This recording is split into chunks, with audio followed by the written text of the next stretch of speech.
Hi everyone, we're here in the AAFE Training Center. We have Casey in our chair today. She has previously gotten her lips and her chin done a couple months ago, but we're going to go ahead and we're going to add a little bit more volume to her lips here so we can start fall with nice plump lips. But then we're also going to add a little bit more volume in her chin to give her a little bit more projection, just to keep her facial balance where it's at. Just because if we add a little bit of projection in her lips, then her chin might fall behind a little bit. So that's our goal today. And then we're gonna finish her treatment with a little bit of full face Botox just for cosmetic purposes. So come on in, we're gonna go ahead and start with her lips. I'm just gonna get her in the chair, put her all the way back. We're gonna do a combination of techniques. We're gonna use a little bit of right angle to give her a little bit of height and show of her lip and kind of define her nice Cupid's bow that she already has a little bit more. And then we're gonna go ahead and go back in with some standard volume just to give her a little bit more projection. All right. Let me know if you need a break, okay?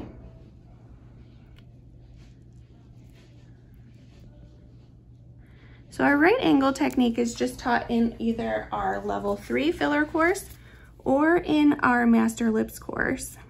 So if you find yourself doing a lot of lips, it's a really great technique to be able to just give more height or show more of the pink part of the lip, but also just to be able to start sculpting lips and kind of change the way the shape of the lip actually looks. I would say I use this technique about on 90% of my patients, depending on what their lip goals are. But I also use a combination of techniques. Sometimes when you use right angle, it can actually flatten the lip out a little bit as you're building that structure and that volume or height. But then you need to go back in and give a little bit more projection. So there's a couple of different ways to achieve those ultimate lip goals.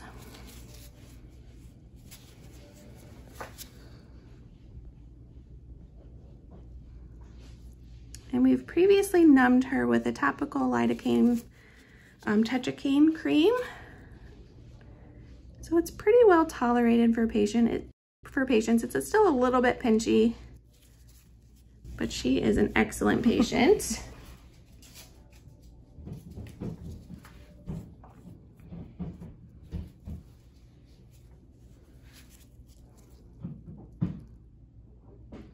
You can see we're just going through the border here, the vermilion border, and laying nice struts of filler, linear struts of filler.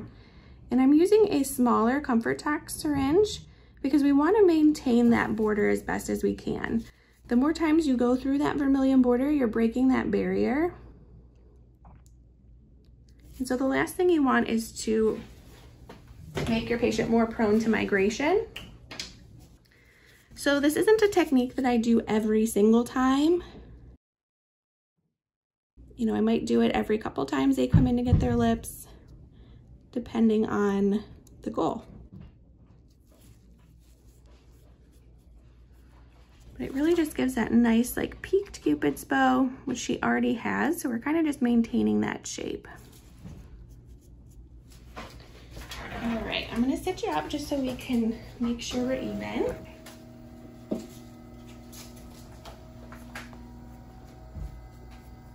Doing okay? Mm-hmm. Okay. Let's take a peek.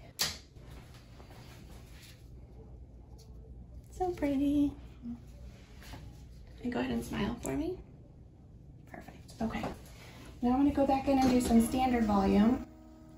So I always have my patient smile and animate just so I can see how that filler looks, not only at rest, but also in motion. Because sometimes when they smile, you might see a little divot that you need to fill in. All right, just gonna give some volume here.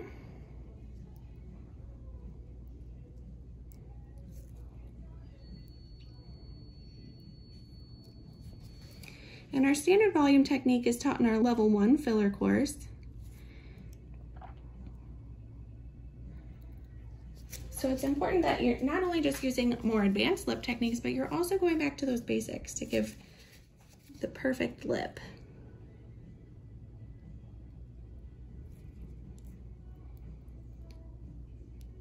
And when treating the corners of the lips, just like I did there, it's important to remember that the lip tapers off naturally in the corners of the lips.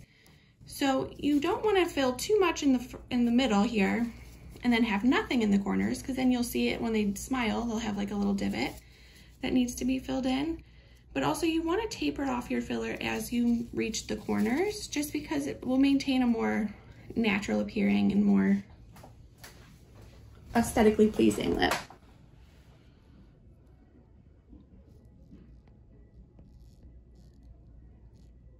Doing okay? I know that front and center is pretty pinchy.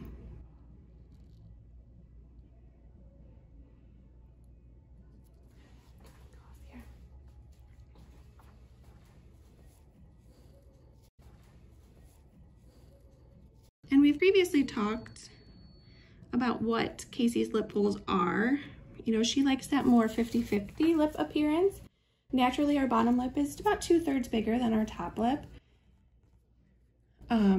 But that more popular 50-50 look is very in right now.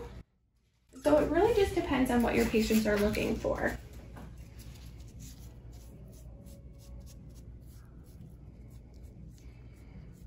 All right, I'm gonna have you smile and relax.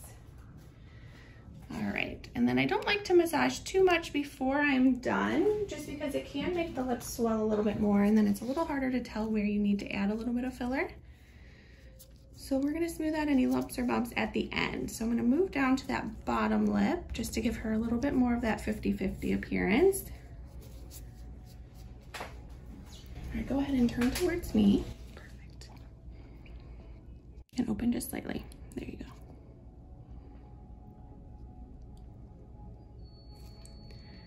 And I like to start in the corners and kind of work my way midline.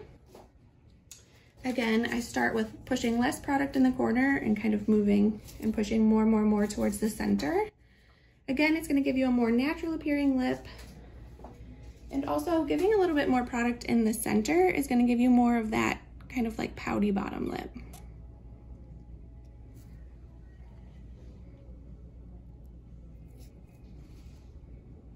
Let me pinch you right in the center here.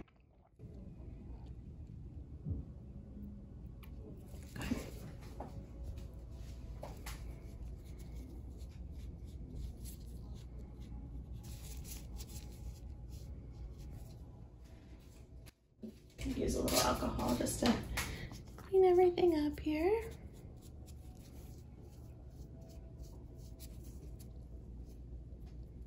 Makes it bleed a little bit more, but I like to keep things as clean as possible. All right, I'm gonna have you turn this way for me. Perfect.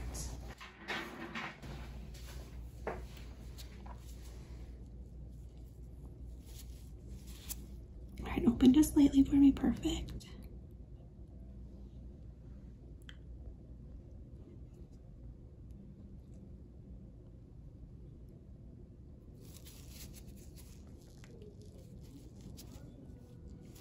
All right, one more poke on the bottom here.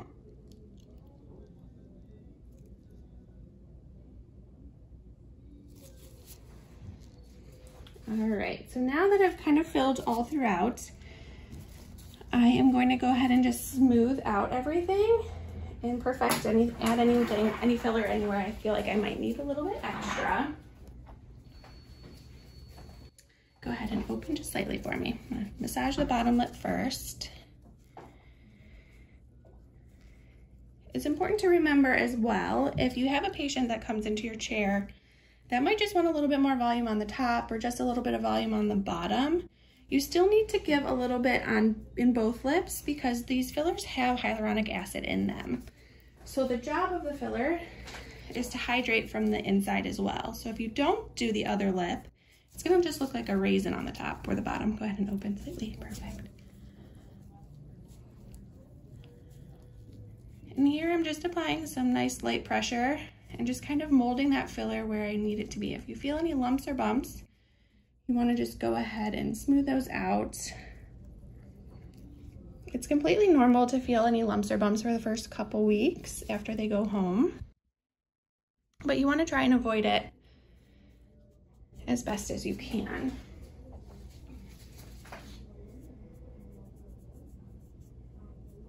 Okay. So, just gonna clean everything up. Smile for me. A little lump right here. Go ahead and relax.